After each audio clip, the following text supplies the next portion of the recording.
Oh, any prizes for guessing what this is? It's a Rotel 240. This is the third, can't even speak, third and final one from our customer who's a huge collector but an end user. It's come with an audio line mic. No, that's our mic. It's come with an audio line mic, which is actually the same type of thing which would have been originally with it if it's wired right. So we've got a power stub for one of these somewhere.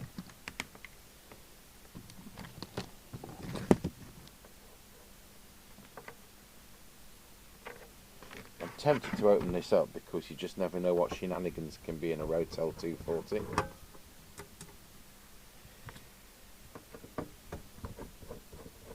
I must say I prefer the Harvard 420M. Get the bigger speaker and exactly the same board and the same performance with less knobs.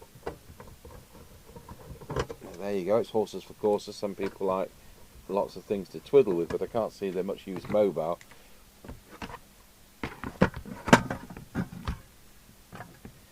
Right, just I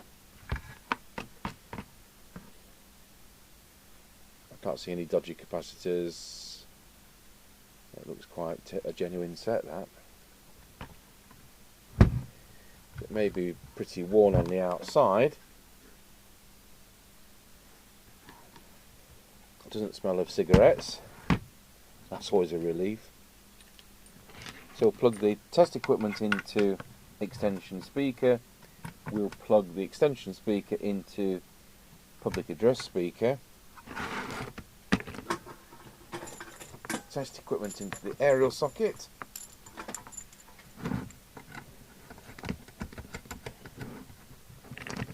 Just had a box through the door with at least another set in it.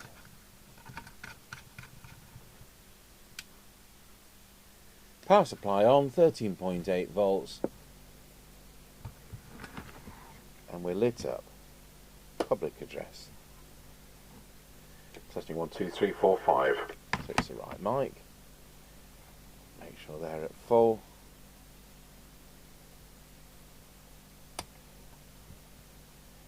So we want tone.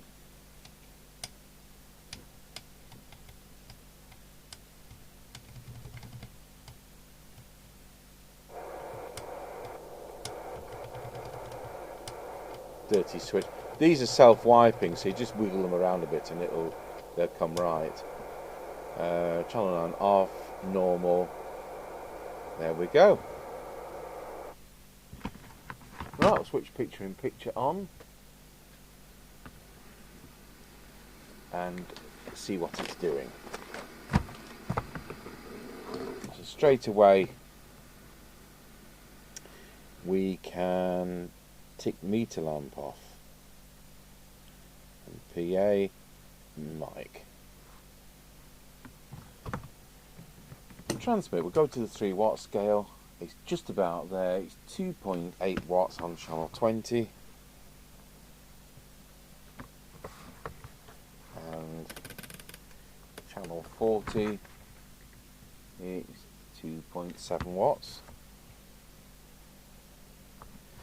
Channel 1, let me guess, 2.9 watts. Yeah, I'm right, 2.9 watts. Usually works that way around. It's easy to generate the lower frequencies. Low power, let's pop it back to channel 20. So we're looking for 400 milliwatts. 110 milliwatts. Back to normal power. Current consumption is 1.01 amp. Deviation. Wow, it's 1.5. But that might not be right with the test instrument. We could fill that in again later if it proves not to be right. The test instrument's only been on for 10 minutes, so I'm going to do the frequency, but I'm going to do the frequency, but we may well end up resetting it as the test equipment comes up to normal operating temperature. 27.7.9.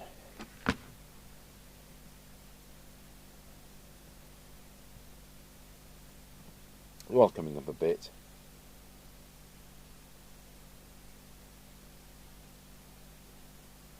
I still don't think that's illegally out of spec, but it starts to become noticeable. So we'll do that right away if it'll go.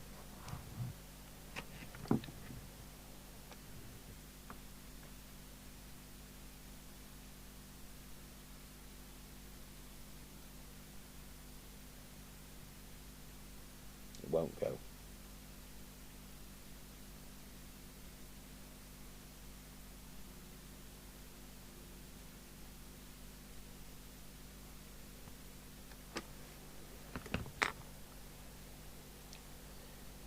We're getting to the stage when we haven't really any second-hand crystals we can put in sets. Every time I order them from China, they're not on frequency, and all I can do is have them made new for £35. So, you know, it's like that. I don't know. Got a working one with a leg that fell off.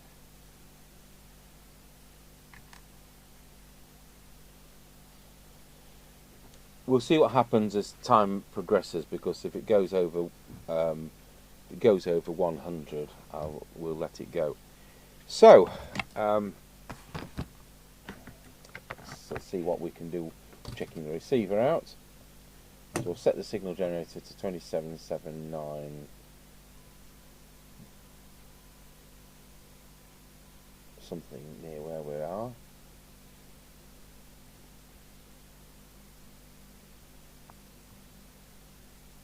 That'll do.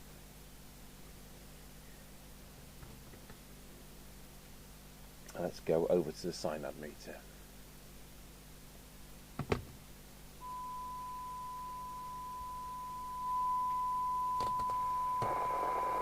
Well, that's working well.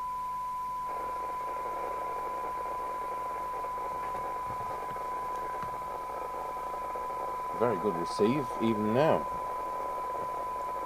0.36 for 10 dB, 0.29. If it will do 20, which it will, 0.88. See where we are with squelch. Over to the attenuator. So I want to be able to open a squelch, set at full, with a 100 microvolt signal. So 1, 3, 10, 30. It's coming in at 30, so it needs strengthening up a bit. Now, so there's a hard and fast rule on this, it's just experience. Unless it says that in the service manual, and I've not read it. Now we'll do the opposite. We'll set the threshold. Signal generator's off. Now I'll put the signal generator out of standby. It's parked at 0.3 of a microvolt. Here goes. It's actually come straight in at 0.3 of a microvolt. Yeah, 0.3. So that's fine. So on the meter, what does it say for 100 microvolts? Well, it's very, very close. Let's get an accurate reading. It's 280 microvolts. So it's a bit lazy, as it was saying. On transmit, we know the radio is doing 2.9 watts. What's the meter say? It says bang on 4. And that is actually how you would set them. It's all psychological. If you set it to read 2.9, then customer would think it's only doing 2.9, which isn't good for the customer. It sounds very fraudulent, but it's no more fraudulent than the fake meters they put on them these days, which read a full set of bars even when the things aren't even transmitting. Right, let's get to it, and we'll do the VCO. Quite important on these sets, but not as important as it is on the 002 Cybbernet chassis as used in the genuine Amstrad and Mustangs, but we'll concentrate on this. Connect the earth to the strap, connect that to there, resistor 4, and we should have 4 volts. So going to transmit, we should have 4 volts. So with the trimmer capacitor, am I on 40? Oh, I'm on 1. I missed. 4.12 is exactly as it should be, and on transmit 2.69 needs to come up a bit.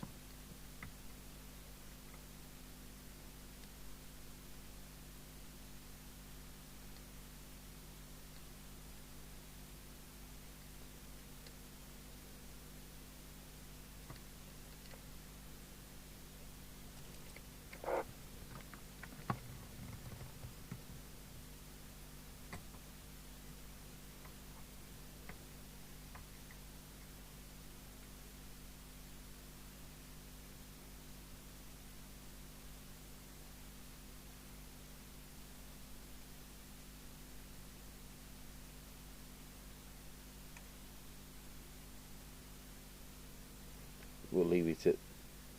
Oh, it's gone and altered now I've taken the tool out.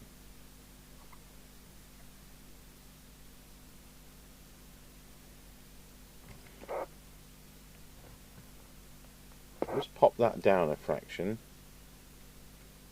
on receive.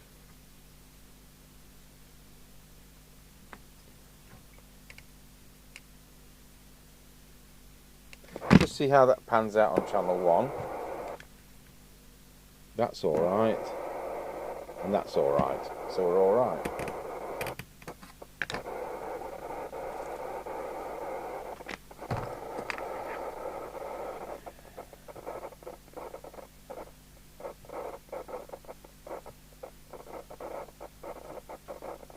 Can't even remember what it was. It was 4.2 and 2.8, something like that.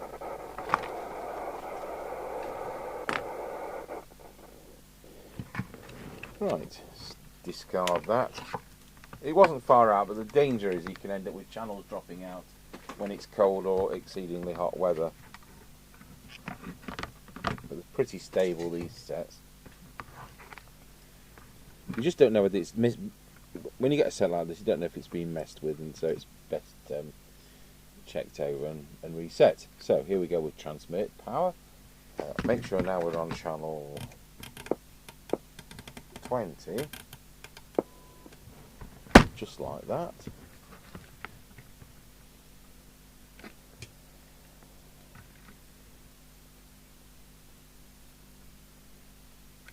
We want these to be, that was spot on, that's peaked, was already right. Let's try the next one.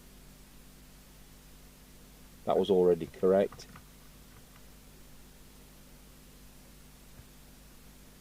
And that was already correct. Doing all right. Now if I can find this tool, these need to be maxed. We'll hopefully get 4 watts out of this set. So the design of the power amplifier in this is such that it should be able to produce more than 4.4 watts, so you can balance it properly. Never leave it at, legality aside, obviously it's a 4 watt maximum legal limit, but that aside, don't be tempted to leave it at maximum, or you'll kill the set it over a period of quite a short period of time, and it will be off balance anyway. So we want maximum. So there we are at 4.1 watts. Maximum on this coil, still 4.1 watts, and then maximum on this coil is now 4.5 watts. Now I'm going to go through those again, make sure we are at maximum.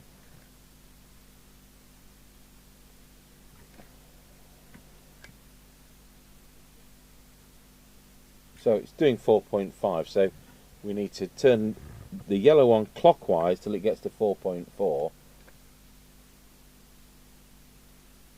which is there, and then we need to turn the green one anti-clockwise. Now the service manual says 3.8 watts, but with the legal limit being 4 watts, we'll set it to 4 watts. They do that because manufacturers of new radios have to set everything low so they get through customs. They're batch tested, so if you have a container with 10,000 radios in it, customs will pull out one at random, test it. If it was 4.01 watt, then the whole batch will be rejected. So it's in the manufacturer's interest to set them low, like 3.8, expecting the supplying dealer to actually adjust them for pre-delivery inspection. But of course, the supplying dealer rarely does, because they're only box shifters. There are one or two in the UK who do them. I've not shown you any of that, have I? Okay. Right, so we're on channel 20 and we're now doing exactly 4 watts.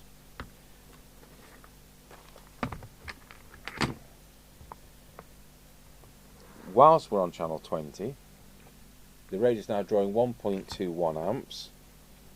So for another 100 milliamps, we're getting an extra watt out of it, which is great. Change channel. Channel 1 is now just over 4 watts. I could say 4.001, but it's 4 watts. Channel 40 is probably 3.999. I'm right. We'll still call it 4 watts, it's so close. So back to low power.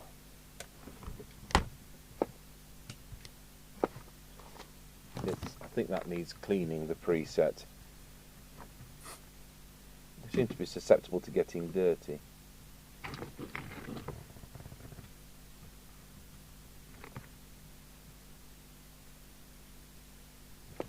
Milliwatts. Back to normal power. Sometimes they even have to be swapped. Something like 200 ohms, quite low.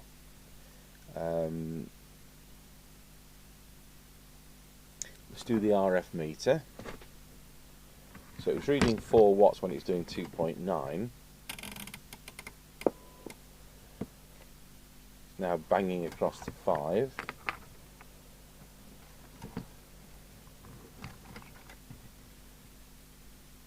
Remember, this is only relevant, this only reads right into a dummy load. So when you have it on an aerial, it may not read 4, it may read 2, it may bang across, it's still doing 4 watts because it's relative to the SWR. And so I don't like the fakery of a lot of current sets where the meter goes across. Even if you take the output transistor out, the meter still swings across because it's just pre-programmed to do that, which is very fake. So I want to go do the deviation on the other test set, seeing as this one could do with the capacitors looking at in that part of the test instrument, but we can't afford the downtime, so we'll just use a different instrument.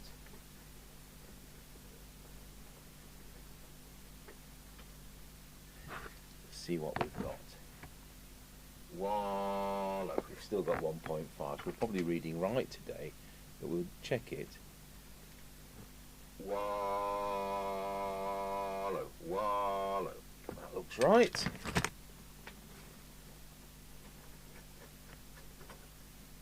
Switch that off, save some electricity. And go back to the Marconi test set and see what it now reads. Wallow. You see it's reading right today. Spot on. 1, 2, wallow. Exactly as it should be. You can't rely on it, so I use the other one to verify. Good. So we've got deviation right. So it really was 1.5 kilohertz. That must have been a quiet set. 2.2 to 2.5. You know what? It's never been fiddled with, has it? It really hasn't. Makes a change. So we're going to start with the detector on the receive. And we'll put a 100 microvolt signal on. And sufficient volume for a decent trace. Ordinary oscilloscope, nothing clever. This one's 10 megs, it could equally be 0.5 megs. We're not looking at megs, we're looking at 1 kilohertz. Just connected across the speaker socket. There's the detector coil. It didn't need adjustment, it's spot on. That's alright, isn't it? So now we'll go over to the SINAD meter. See if we can get any more out of the already good receiver. So the idea is as the signal gets weaker, the meter moves to the right. The signal gets stronger, it moves to the left. I set this to somewhere around 4 dB, 3, 4, 5, 6, 3, and hopefully we can move that needle to the right, to the left as I do the tuning, and then we back off the attenuator to always keep the receiver on the radio not being saturated. Worse. Hey, look at what we're getting out of it, folks. I'm going to have to go on a different scale now. So go back, we'll turn it back to 4. Next coil. Very tiny improvement. Back to 4. No improvement. Now I need a bigger signal on these.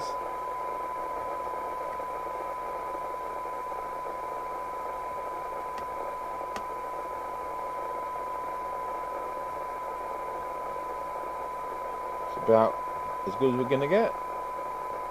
Little tiny adjustments on there, and the one under the wiring harness there, that didn't need adjusting. So really it was that coil there. Let's get a new SINAD reading.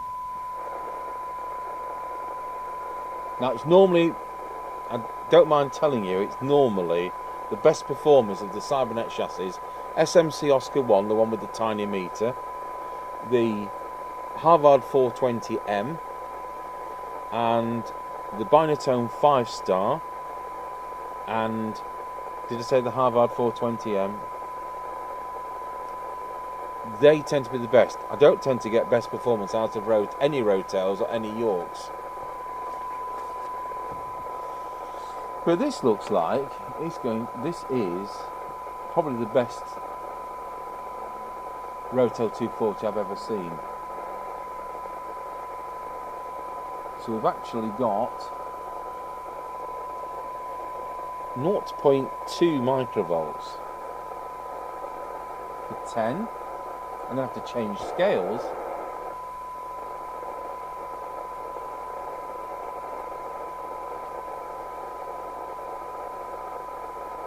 Well, it's 0.195. Go back to the normal scale for 20 dB, 0.52. So there you go, best Rotel 240 I've ever seen. See if we can improve this squelch. Turn the squelch to full.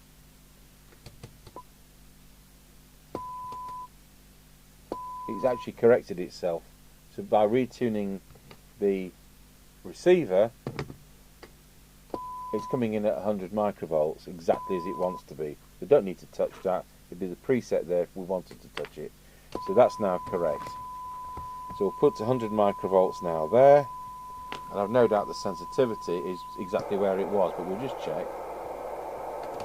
Park the signal generator at 0.3, set the radio to threshold, slightly different, 0.5.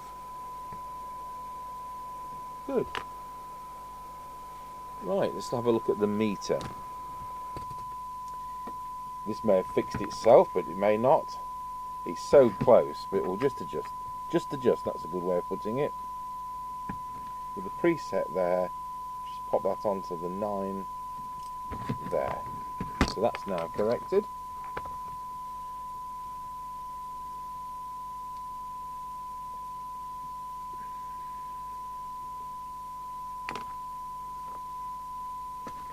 Let's see where we are frequency-wise.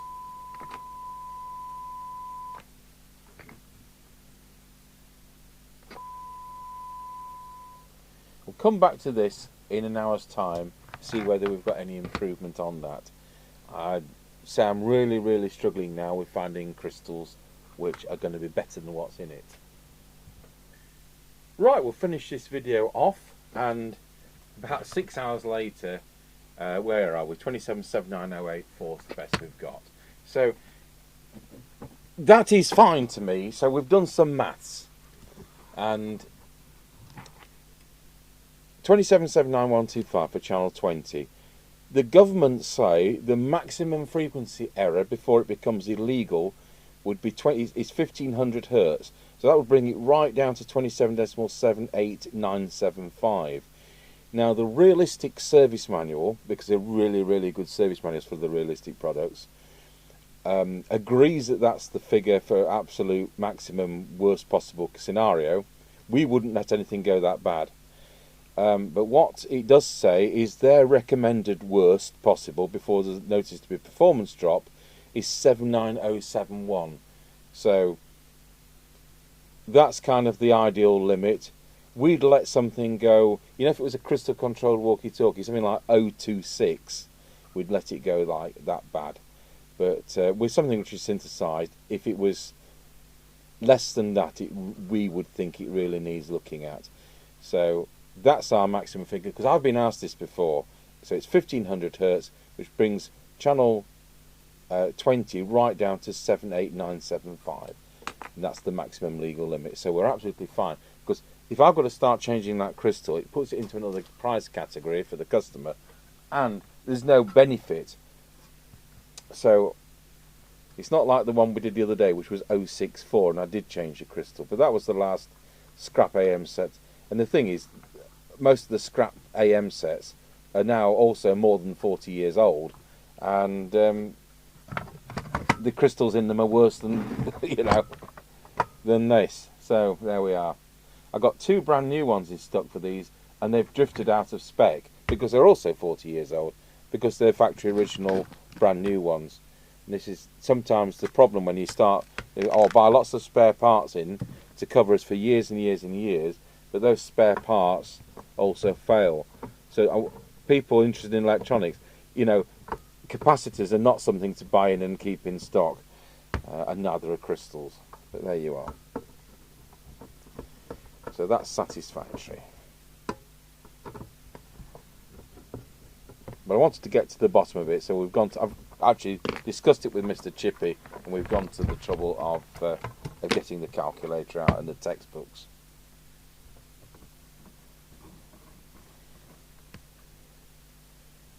I've had 2 vaccinations today. It was flu jab this morning at the doctor's, which is a mile away, and then it was the COVID booster this afternoon at Grantham, 7.5 miles away. So if I'm still alive tomorrow, I'll let you know. Right, let's take the test equipment off, and that's that. Check it on its own speaker. It sounds alright so far. Plug it into the roof aerial, which once again I will mention is an Antron 99 type. There are other types of fiberglass, something 99. I think this might even be a Solarcon 99. And it's broadside into a concrete tiled roof, and we've got woods across the road. So there you go. This is why it's deliberately done in that bad direction. Remember, we're looking for worst possible performance when we do the on-the-air test, not best performance. Otherwise we'd be driving towards Nottingham 35 miles, but imagine doing that every day. I don't think so. Right. 19er Roger. Nah, the mummies have called them in for their tea.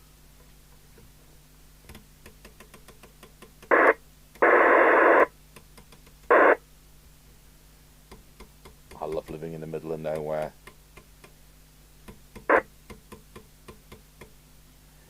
Oh, well, there we go. That was a whole lot of nothing, wasn't it? So we're doing an on-the-air test quite shortly, and there you go. Thanks for watching.